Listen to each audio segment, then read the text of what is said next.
Yogena chittasya padena vacham malam sharirasya cha vaidyakena yopakarottam pravaram muninam patanjalim pranjalimanatosmi लये संबोधयेत् चित्तं विक्षिप्तं शमयेत् पुनः सकाशायं विजानीयात् समप्राप्तं न चालयेत्.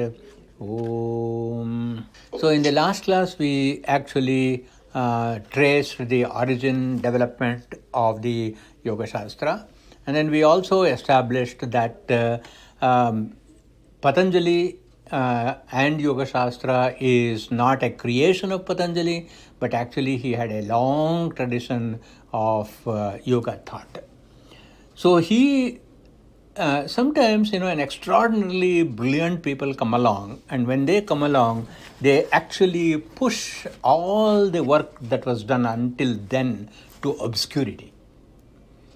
For example, whether it is Newton or whether it is Einstein, whatever their contributions, that was actually a culmination of a number of others who have worked in that direction. But their eminence is such that they shine, and from that point on, they become the actually owners of a particular thought. So same thing has happened with Patanjali also, because even though right from the Vedic times, Upanishadic times, a lot of yoga has been thought about, but Patanjali, because of his extraordinary ability in composing these Yoga Sutras in such precise manner, and which has got a broader universal appeal.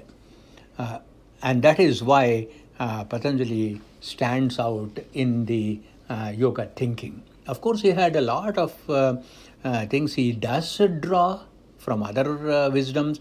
For example, the concept of ahimsa is actually, I have a feeling that he had the learning from Jainas, who perfected the concept of ahimsa.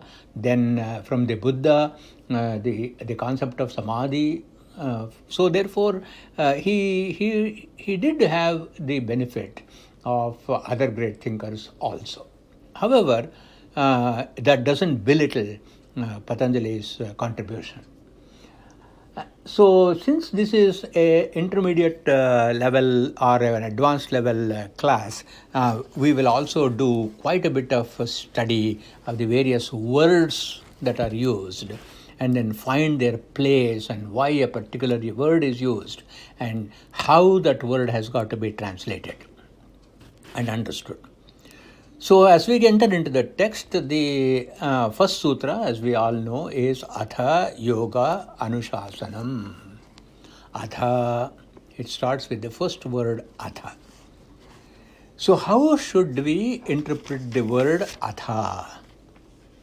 So the popular, if we were to go and look at the etymological meaning of this word Atha, a number of meanings come out of this word.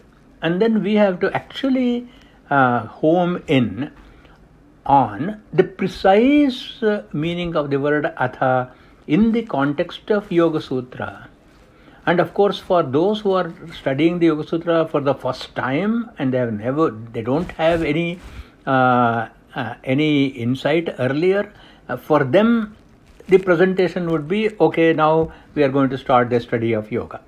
But however, since we have already gone through this, now let us look at how we should understand the word Atha. So how many meanings are possible for this word Atha? So first and foremost, it can be now then. So when we say now then, it means it is prarambha, beginning. Then Atha in Sanskrit also means afterwards, anantaram. Thirdly, Atha has also been translated as an auspicious sound. So there is a very well-known verse which says, Omkarascha atha shabdascha dvavimau brahmanah pura kantham bhitva viniryatau tasmat mangalikau ubhau. Omkarascha, the sound Om, atha shabdascha, the sound atha, both of them were the first utterances of the Creator at the moment of creation. So we'll call that as the Big Bang. When the Big Bang happened, the first sound that came out is Om. Right on the heels of Om came the word Atha, and therefore both of them are considered as the words of auspiciousness. So what our tradition accepted was, when it came to the chanting of the Veda mantras, when it came to the use of the Veda mantras in ritual, when it came to this contemplation on philosophy in terms of Upanishad and Vedanta, Om became the symbol of auspiciousness. When it came to the creation of Shastras, even scientific works, for example, books on law, wherever there is a possibility of discussion, Atha was used also as a symbol of auspiciousness. So in Shastra, they used Atha. In the Vedic application, they used Om. So that is how Om and Atha have been used interchangeably to mean Mangalam. So how many meanings have come out now? One is Arambha, beginning. Afterwards, Anantara, then Mangala. Then Atha also means, okay, you are saying so many things, I have a question. So when you want to draw the attention of the speaker, that you want to ask a question, you use the word Atha. So as a prashna also Atha is used. Then we can also say that having said all these things, the matter is closed. So Sampurnam. So that is, there also we use the word Atha. Or we can say, this is what I mentioned, this is what I am going to mention, and here is the relationship. And that relationship is called Sambandha. Atha is also used in the terms of Sambandha. So we have a whole menu of meanings for the Atha. So imagine we did not have any commentary at all on Yoga Sutra. This is it. At this point, we will not be able to proceed at all. Because which word you are going to take? Which meaning are you going to take? Fortunately for us, we have a number of great, extraordinary commentaries, starting from Vyasa, Bhojaraja's Rajamartanda, Vijnana Bhikshu's commentaries there, Hemachandra, a very great Jaina monk, he has written the Yoga Shastra. Then we have Sadashiva Brahmendra. So having looked at so many of those thinkers, we can now come to a question of determining the meaning of the word Atha. So in one sentence, the final determination of the word Atha is Adhikari. That means this Yoga Shastra is for a person who is an Adhikari, competent for the study of Yoga Shastra. So Adhikara. Now the question is, we have to think, on what grounds are we asking for this Adhikara? And that can be determined only by a process of elimination. So we have to start eliminating a few of the other meanings. So first of all, let us say Anantaram. Atha also means anantaram, afterwards. Afterwards, as soon as we say afterwards, immediately we get a question, after what? Naturally, it comes. Then can we answer after whatever? That kind of a response in a Shastra is not acceptable, and therefore we cannot say. Or can we say after exhausting all our activities that I am ready for Yoga Shastra? For that, we already have heard in the Bhagavad Gita that nobody can be inactive even for 1 minute, and therefore we cannot interpret anantaram as after I have discharged all my duties, because the duties will never end. And hence I cannot use the word in the sense of anantaram. Now, can we say after this particular activity? Can we use that word anantaram in terms of a particular activity? Even that is not possible, because a particular activity has only a particular outcome, isn't it? Whereas what is the scope of Yoga Shastra, as we have seen? It is the control of the modifications of the mind in all the states. So each one of the activities is going to give rise to different states of the mind. Whereas a particular activity can give rise to only a particular state of the mind. And therefore we cannot say at the end of all activity, or we cannot say at the end of a particular activity, and therefore can we say we reject the meaning afterwards. But then the Vedanta people will come and tell us, you are able to get the insight of the self, and that is relevant to Yoga Shastra, because Yoga Shastra maps the Purusha as the self. So here also it is the discovery of the Purusha. And therefore how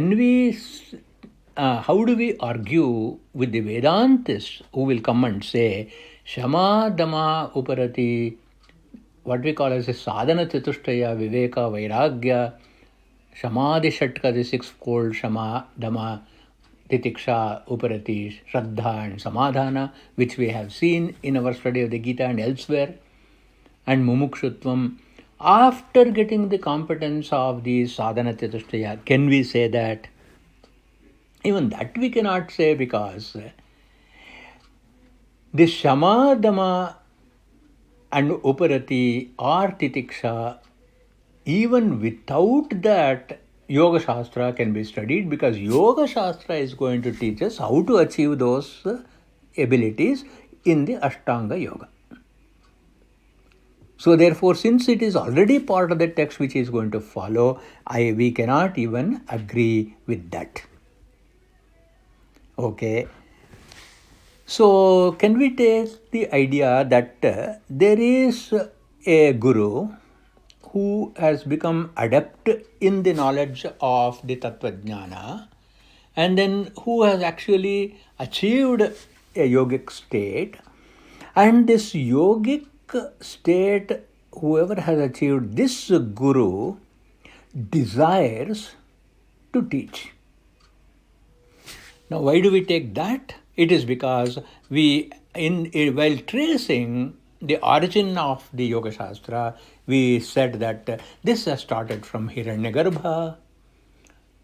We are going to see Anushasanam, that is one after the other, a series of gurus are there.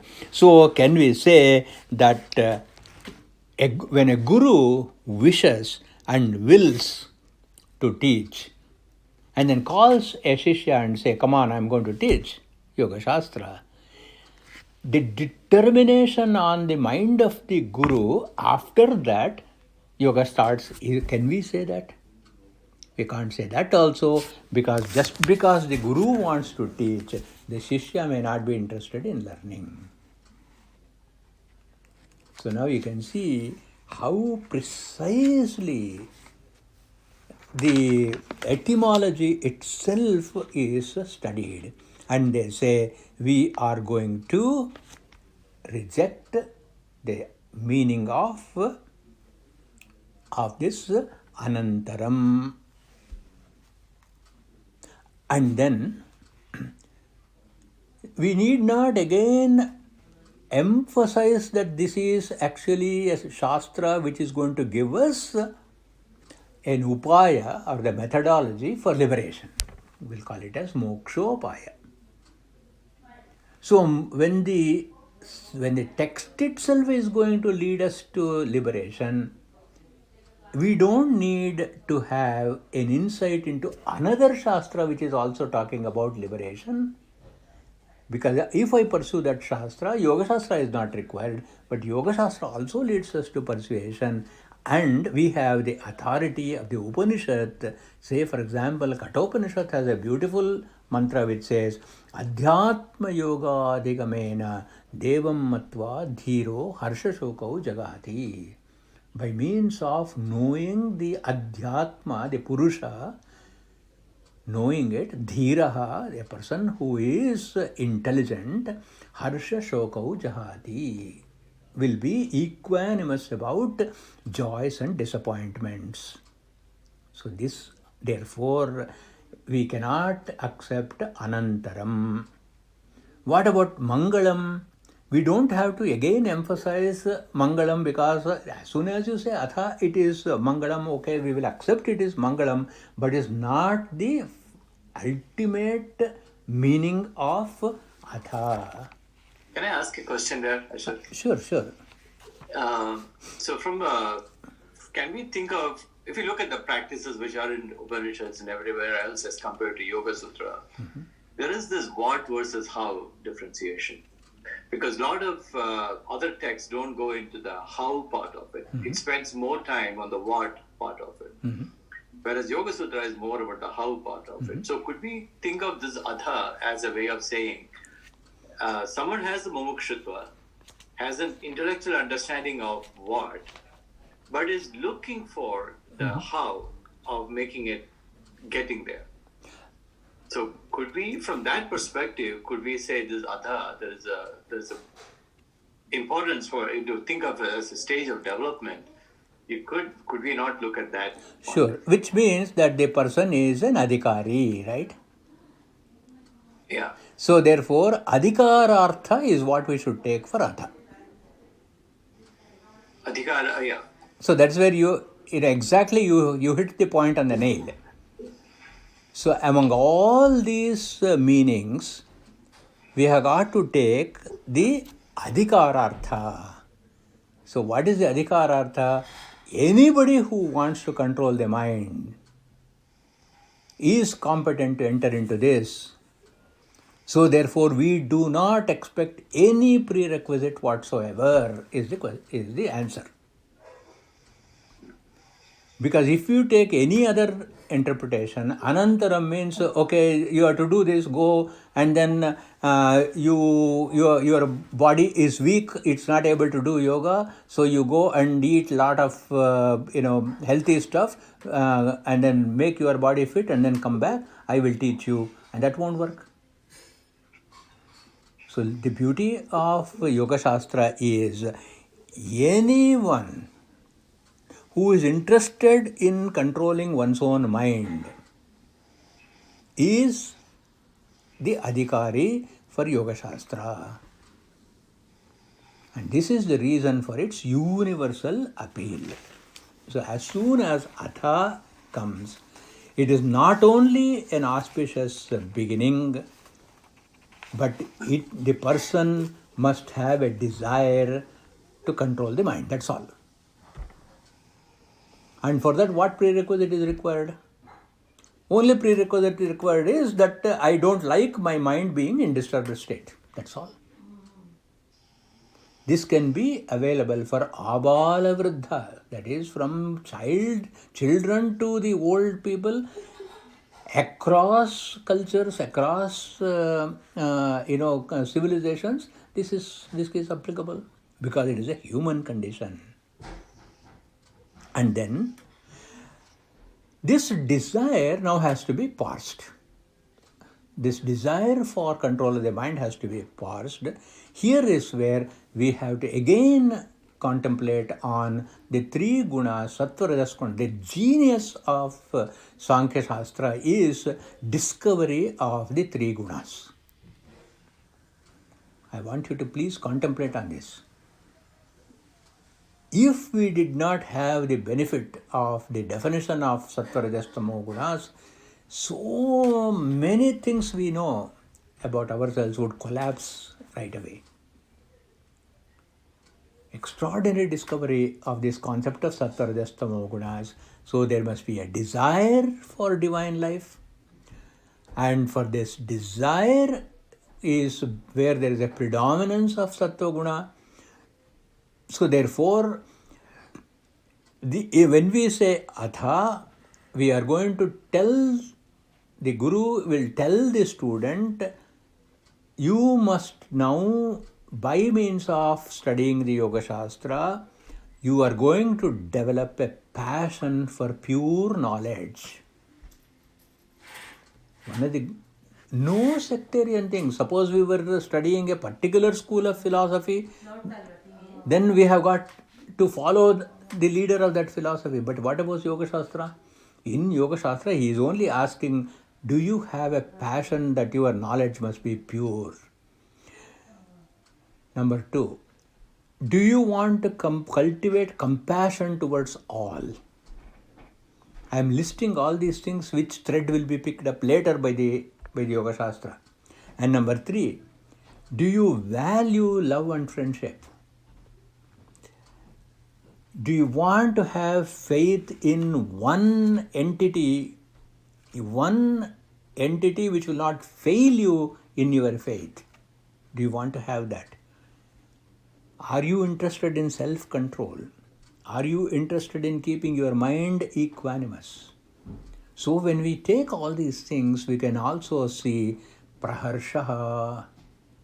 Praharshaha means getting a joy which is extraordinary, and that joy can happen only when pure knowledge is the object of our contemplation. Any other pursuit is going to disturb the mind. Chitta vrittis will arise, and compassion towards everybody can arise only because of preeti. Love and friendship in turn gives us ananda. Faith gives us comfort or sukham, and equanimity gives prashanta chittata. So praharshaha, pritihi, anandaha, sukham and prashanta chittata are the characteristics of sattva guna. And therefore atha, now for the adhikari who comes to Yoga Shastra, these qualities will be revealed. And of course the method, as Hari you mentioned, the methodology of how to get that is also established. Then certain resolutions also to be made in terms of Rajoguna. We have to resolve atushtihi, paritapascha, krodho, mohaha, tatha akshama. Atushtihi, we have to overcome this sense of greed. Not enough. Atushti. Paritapaha, regret for whatever has happened in the past. Krodhaha, of course, anger. Mohaha, which is attachment. Tatha akshama, and not being able to forgive. All these are restlessness, haste, anger, jealousy, then regret, infatuation. All of these things represent rajas. Identification of these rajogunas is the job of Yoga Shastra, which we will see later, dukkha, daurmanasya, angamejetva, etc. And then tamas is carelessness, laziness, violent nature, all of these things, inappropriate thoughts. These are also the object of dealing with by Yoga Shastra. And this is addressed to the adhikari who is interested in controlling the tamas, managing rajas, achieving sattva. Atha, so therefore yoga is actually instituted. Now yoga has two etymologies. One is yujas samadhau and the other is yujir yoge. Two meanings are there etymologically. One is bringing two things together is yoga. The word yoke in English comes from that, bringing two things together. You yoke two oxen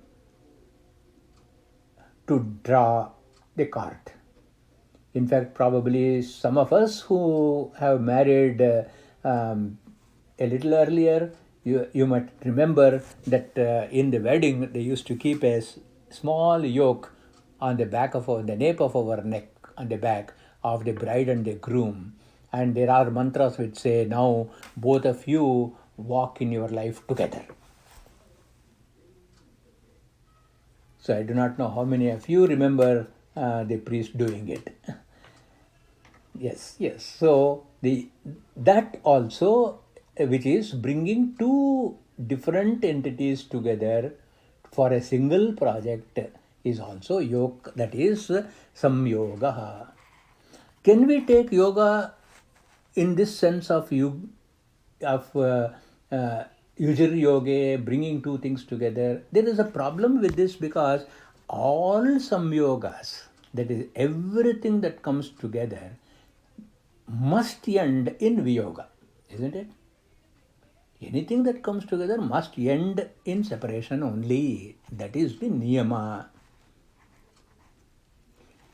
But can we interpret this as Jivatma Paramatma Samyoga? Yajnavalkya himself has said that Jivatma Paramatma Samyoga. Can we use that word, this word yoga, in the sense of bringing two things together? Jivatma, which is a limited consciousness, limited by the deha, manas, indriyas, etc. And Paramatma, can we say that? Now, the union of Jivatma and Paramatma does not need any practice. Only knowledge is enough.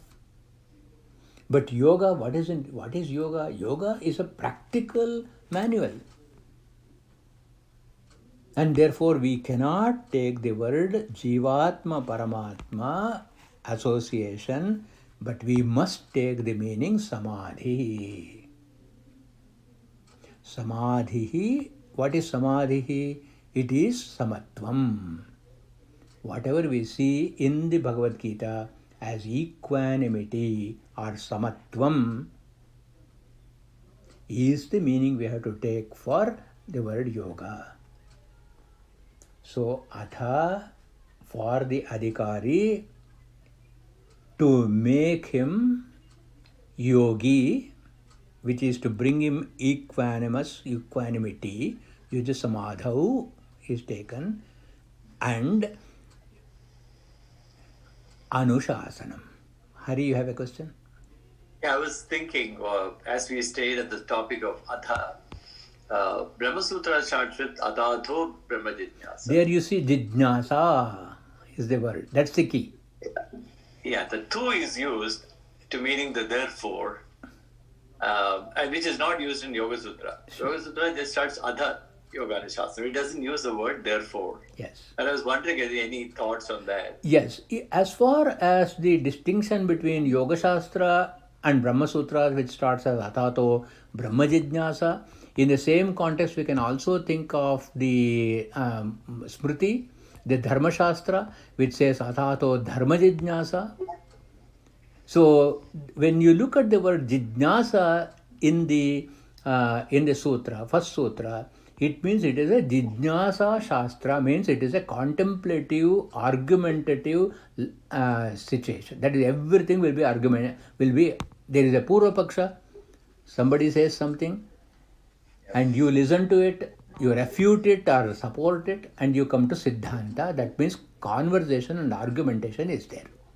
Whereas Yoga Shastra is a Anushasana Shastra. There is no scope for discussion.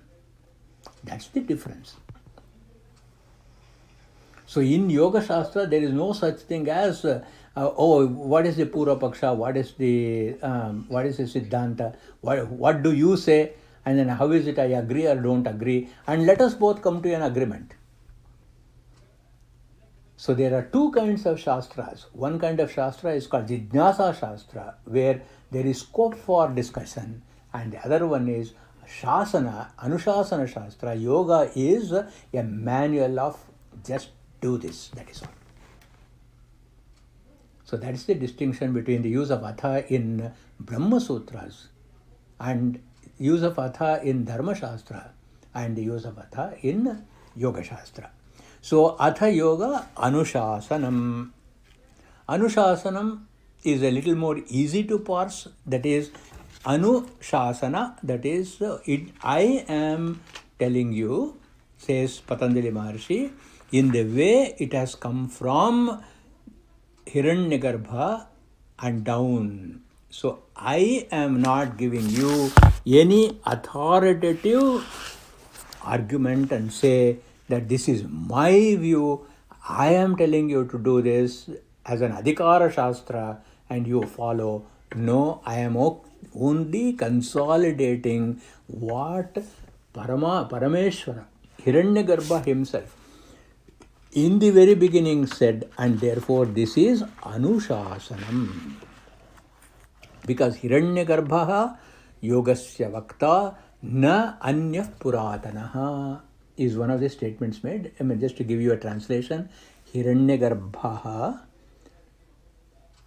the firstborn, Parameshwara, the Lord, yogasya vakta, is the one who gave us yoga. Na anyaha puratanaha. There is nobody before him. Somewhere it has to start.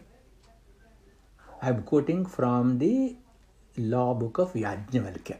In the Yajnavalkya Smriti, Yajnavalkya Maharshi says yoga's origin is actually from Hiranyagarbha. In other words, Anushishyate, Anushasana comes from the word Anushishyate. Anushishyase means this Shastra, which is going to teach us how to get perfect equanimity, which is called as Kaivalyam, the systematic dealing of the control of the mind, Kaivalya, control of the modifications of the mind, Chitta Vritti, control of the modifications of the mind is the subject matter of this. Therefore, anyone who is listening to the Yoga Shastra is the Adhikari, and to that Adhikari, the purpose is, in the traditional way handed down from Hiranyagarbha, here in Yoga Sutra, the methodology is taught one way. Patanjali teaches, we listen. Patanjali tells you do this, we follow that. Lot of times this kind of instruction is very, very important for us. Otherwise, it's very difficult to take decisions. For example, you have tax issue. So you want to do something in your tax returns. What do? We go to the accountant, and the accountant says, you do this. We don't sit and argue with the accountant. We just agree. You go to a lawyer with a problem, and the lawyer says, this is how we will handle this. And you just agree. That's all. So in our everyday transactional life also, there are authoritative figures we will simply follow, isn't it? Your accountant, your legal advisor, your parent, your aptavakya, a good friend. You just listen to that person and just follow. This is called Anushishyate. As long as that person also actually follows the Anushasanam.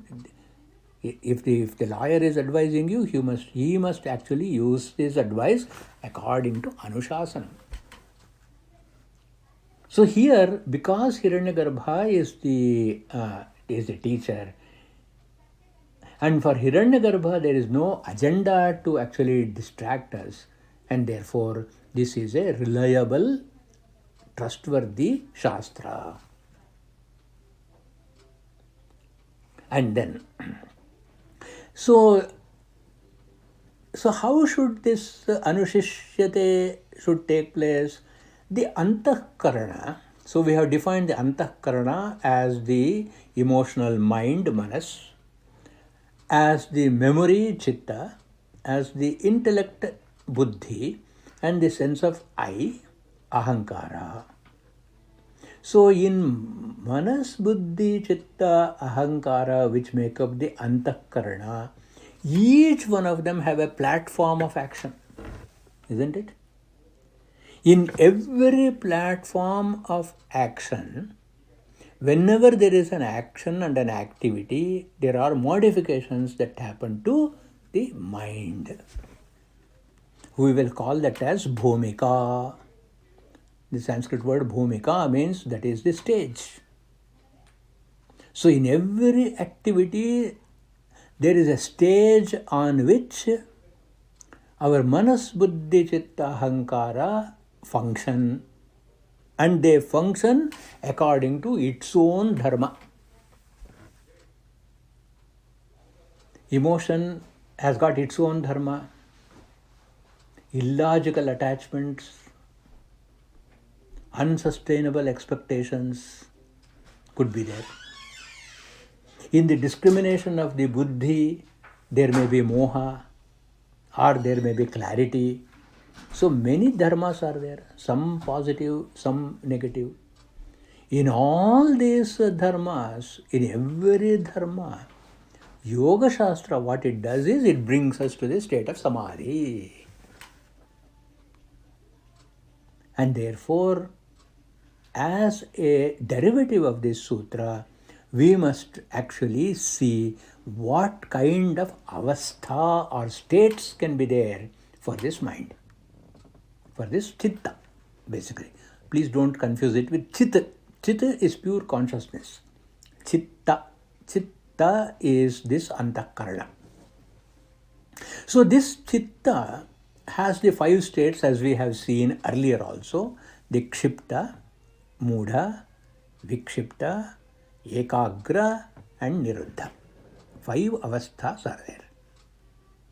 So in the kshipta avastha, it comes from the Sanskrit root kship, to throw. Kshipta comes from the root kship, to throw. So what does the mind do? When the chitta comes into contact with an object, the mind gets thrown into that vastu. That's why it is called as kshipta. Then, therefore, in kshipta, what guna is there? Rajoguna is there. Then we come into the state of mudhavastha. In mudhavastha, what happens? The chitta actually will be asleep. The body may be awake, but the chitta is asleep. In other words, it is in tamoguna. In the vikshipta avastha, the mind will be in chanchalyam. It will be actually toggling between a little bit of focus and lack of focus. Sometimes it may actually attain some kind of stability in the vikshipta state. So this vikshipta state can happen because of intervention of many events such as sickness, such as laziness, and all those antarayas are those influencing factors coming from outside world we will see in due course. And therefore in kshipta, mudha, avastha, yoga is impossible. So a few anecdotal stories will help us in actually understanding these states. Let's look at one story about kshiptas. So we have all heard of the beautiful story where here is the king, and the king has got 3 daughters. And the king is getting old, and then he is feeling very insecure. He's a king, but still he is insecure. And in the insecurity, he calls on all the three daughters, and then he will say, I am going to give my kingdom to one of you who loves me most. But you have got to tell me how much you love me. Then, of course, each one of the elderly girls, the first girl, says how much she loves. She loves more than the moon, and you can imagine all the poetry. And likewise, the second also says, and she will say, Dad, I will take care of you till the end of your days. I will make sure that you can always be sitting on the couch and food will come to you because I will love you so much, etc., etc. I'll never leave your side. The third daughter says, Dad, I will love you as much as a daughter should. How do you understand this? Perfect, isn't it? But what does this do to the mind of the king? The mind gets thrown just by hearing these words. That is all. Kship, to throw. His mind gets thrown in such a manner that he starts hating his youngest daughter, without for a moment thinking that after all, the other two daughters were looking at his wealth, the other two daughters were looking at inheriting the kingdom, whereas the youngest daughter is saying, is not connecting her love to her father with the kingdom, is not connecting it to what benefit she can give. She is not connecting it to the impossible situation. How can any daughter, when she has got her own life, be with the father for all time to come? And why? Why should? Because each person has their own life. Later on we will see, ekaki nispruha shantaha. Only when a person can become alone, ekaki, and only when a person can become nispruha, that is non-attached, non-grasping. Spruha means to grasp, to become possessive about anything and anybody. And shanta, when the mind is calm. That is the state that yoga is talking about. So in this kshipta state, what happens is when we ask a question of somebody or when we think of somebody with an expectation, the mind gets thrown. So the state of the king in this story, he gives the kingdom to his eldest daughter. As soon as she gets all these things, she strips him of every privilege and throws him out. And the second daughter is hurt that she did not get the kingdom, so she refuses to entertain her father and serve. And now the third daughter, listen to her statement. Dad, I love you as much as a daughter should. So what does the daughter do now, the third daughter? This is the situation where the father requires my help most.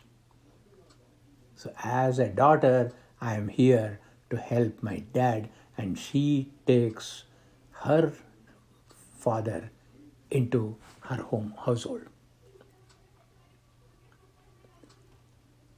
That's the end of the story, but then the kshipta, how it can happen. Kshipta.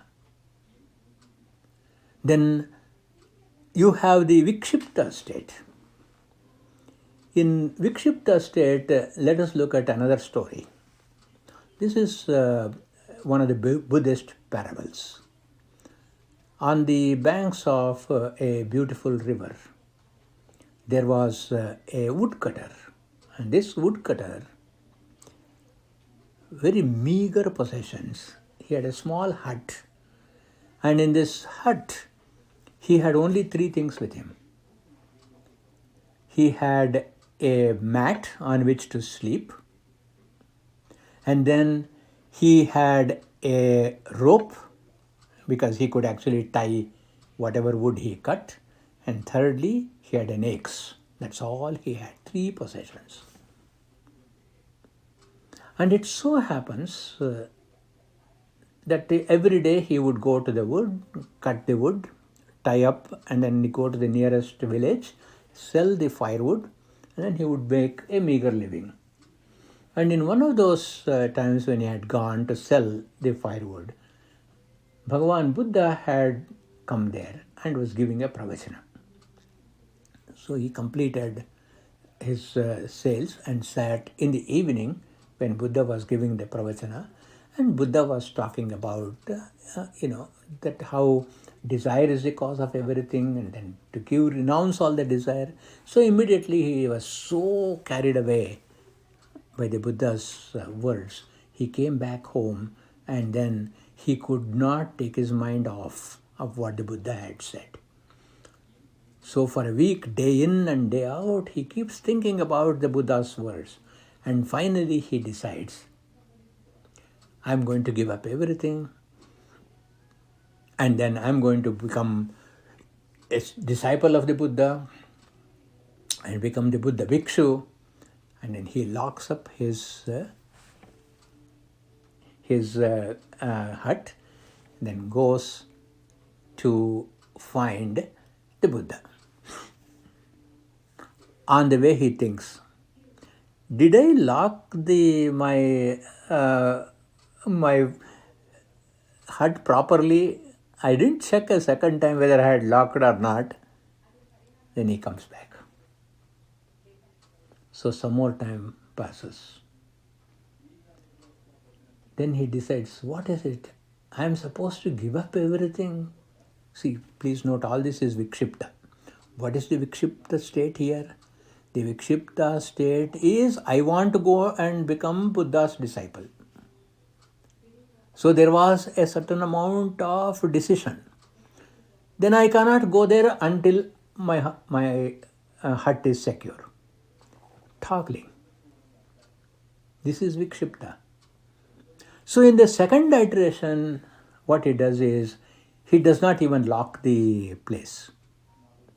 Then he goes away. Oh, I did not lock my hut. What if the thieves come and take away my three things? Then on the way back he thinks, oh my God, I'm getting attached to this rope, this axe and this mat. So let me do this. And then he comes back. He throws away the mat and the axe into the and the rope into the river, because he's right on the river. Then it is washed away, and he sets fire to his hut. Then now he says, I have nothing to bring me back. Then he goes to Buddha and surrenders to Buddha and says, Sir, this is what I have done. I burnt my hut, I threw away my axe, I threw away my rope, I threw away my mat. I have given up everything. And I burnt Then the Buddha says, you have not given up anything. All of them are there in your mind. The burnt hut is in your mind. The axe, etc., which you threw into the river is in your mind. You give up even that giving up. Then you may be able to get some Chittavritti Nirodha possible. This is Vikshipta state. So you can see how the then Moodha state. We see one more story about the Moodha state. Moodha means what? It is a state of stupor where we forget that our project. Here again, there was a very great rishi, and this rishi was on the outskirts of a forest. So a person comes along one day towards evening, and then he approaches the rishi, and then he says, "Sir, I have to cross this forest because my home is on the other side of the forest, but I saw your hermitage here. I came here to show you my respect, prostrate before you, and then go on in my journey." And the rishi said, "It is almost evening. The forest is very dangerous, so you stay here tonight. You eat with us dinner. Tomorrow morning, once the daybreak is there, then you can go very safely, because in the night you may lose your way because of the dense forest, and secondly, there are a lot of wild animals. It is dangerous for you." But then our hero says, "No, I must go. I have to go. I cannot stop." He insists, much against the persuasion of the sage. So the sage reluctantly says, "Okay, if you have to go, you go. But here I am going to give you a lantern. And I will give you enough oil. Light this lantern. This oil will last you only if you go straight on your way. Don't get digressed. It will last you long enough for you to cross the forest and take you home safely. And as long as you are having this lantern and a burning lamp, no wild animal will come to you. As you know, wild animals do not come where there is fire." So he starts going, agrees, and then about halfway, he finds something is glittering on the side. And he is now curious. Distraction came. And he goes and looks at it. This was a huge box, shining box. He opens this box. He finds gold coins in it. How can you leave a box of gold coins? So if he had just picked up the box and walked away, it would have been fine. But what he did, this guy says, "I must find out how many coins are there in this." He sits there and starts counting. You know where the story is going. He sits there and starts counting. When he counted, it came to 999. And now he says, who will keep 999 coins? They would have definitely kept 1000 coins. Let me just check and count again. Counts again, it came to 1001. Who will keep 1001? And last time I got 999. So you know the story. He went on counting over and over. It was either 999 or it was 1001. Never became even at 1000. Oil over. And no more lamp. So what happened? His mind got into the state of Moodha state, into a state of stupor, that very quickly I am going to, stupor need not necessarily be nidra. Stupor can also be where we go away from our project of our life. So he actually, Moodha state is where we have a purpose for having taken this life, but we get actually distracted in counting all these things. And therefore, Yoga Shastra very quickly identifies these states of Mudha, Kshipta, Vikshipta, Ekagra, and Niruddha vrittis. And yoga's purpose is this chitta vritti nirodha. How we can bring this chitta vritti nirodha? So the knowledge and the identification of the three gunas, the nature of the three gunas, and then discovering what kind of gunas we have, and then elevating ourselves from one state, that is from Kshipta. First and foremost is we have to work on our Kshipta mind, which gets tossed about, from expectations, which gets tossed about because of our perceptions of the various relationships of the entities of the world, and then actually bringing it into a state of saying, I have to bring my mind into at least an ekagra state. And therefore, by the mere recognition of the five vrittis, a person becomes an adhikari, because I have to complete the loop. Because we interpreted the word atha as adhikara. So who is an adhikari? An adhikari is the one who at least knows that the mind has got these five states and the nature of these five states. That's why a couple of stories do illustrate these points well. And in these states, this adhikari wants to actually reach his home, crossing this forest before running out of the oil and the lamp continuing to burn, safe from all the wild animals, and reaching home is kaivalya prapti, is that kaivalya.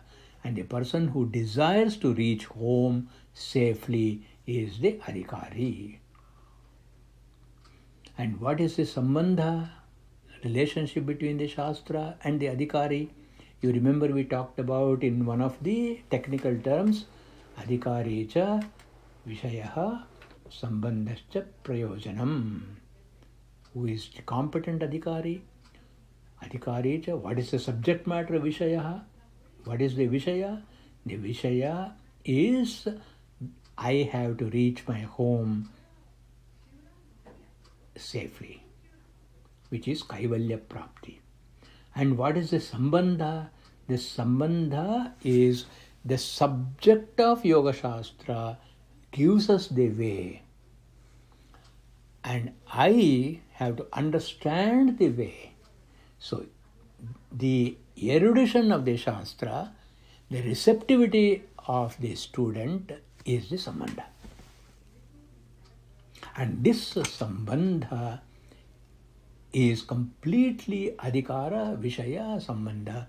Everything is introduced in this very crisp sutra with just 3 words, Atha Yoga Anushasanam. So with this as the basis, we will go and see what more Patanjali Maharshi has to tell us in our next class. Thank you.